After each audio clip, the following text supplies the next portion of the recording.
यूपीएससीचा टक्का वाढवण्यासाठी आपण निश्चितपणे प्रयत्न करतोय, पण यामध्ये वर्णात्मक पद्धत वेळखाऊ आहे, गुणदानात विसंगती होण्याची शक्यता आहे, हस्ताक्षराची अडचण येण्याची शक्यता आहे, समान गुणवत्तेवर पेपर तयार करणं कठीण आहे। त्यामुळे माझे स्पेसिफिक 3 प्रश्न आहेत। तर ही पद्धत वेळखाऊ आहे, गुणदानात विसंगती आहे, त्यामुळे या विद्यार्थ्यांना 2 वर्ष अगोदर आयोगाने माहिती दिली तर ते बरोबर होईल। त्यामुळे या 2 वर्षाची मुदत आपण देणार का आणि यूपीएससीचा टक्का वाढवण्यासाठी सरकार आणखी कुठल्या उपाययोजना करणार याबद्दल स्पेसिफिक 2 प्रश्नांचं उत्तर द्या।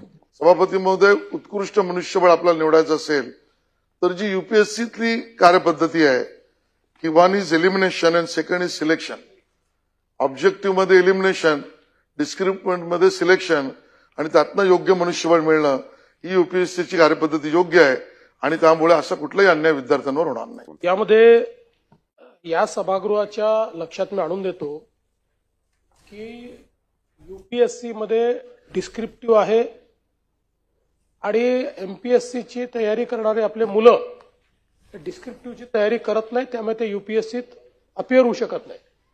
आणि म्हणून आपण जाणीवपूर्वक हा निर्णय घेतला। हा निर्णय 2022 साली घेतला। तथापि ज्यावेळेस 2022च्या शेवटी मला सगळे मुलं येऊन भेटले आणि त्यांनी सांगितलं तुम्ही अचानक असा निर्णय केला, तो 20 पासूनच आपण म्हणतोय, तर आमच्यावर अन्याय होईल। त्याच वेळेस आपण घोषणा केली होती की आम्ही हा डेफर करतो आणि 2025 पासून लागू करू। त्यामुळे 22 मध्ये घोषणा केलेली आहे की आता तुम्हाला 3 अटेम्प्ट अजून आहेत, 25 पासून आपण हे लागू करू। त्यानुसार आता हे लागू केलेलं आहे। त्यामुळे कुठल्याही परिस्थितीमध्ये हे परत घेण्याचा काही प्रश्नच उद्भवत नाही। माझी सभागृहातल्याही सगळ्या सदस्यांना विनंती आहे की काही मुठभर जे कोचिंग क्लासेसचे लोक आहेत हे अशा प्रकारचं लोकांना, मुलांना त्या ठिकाणी एक प्रकारे उचकवण्याचं काम करतात आणि हा पॅटर्न नको म्हणून सांगतात।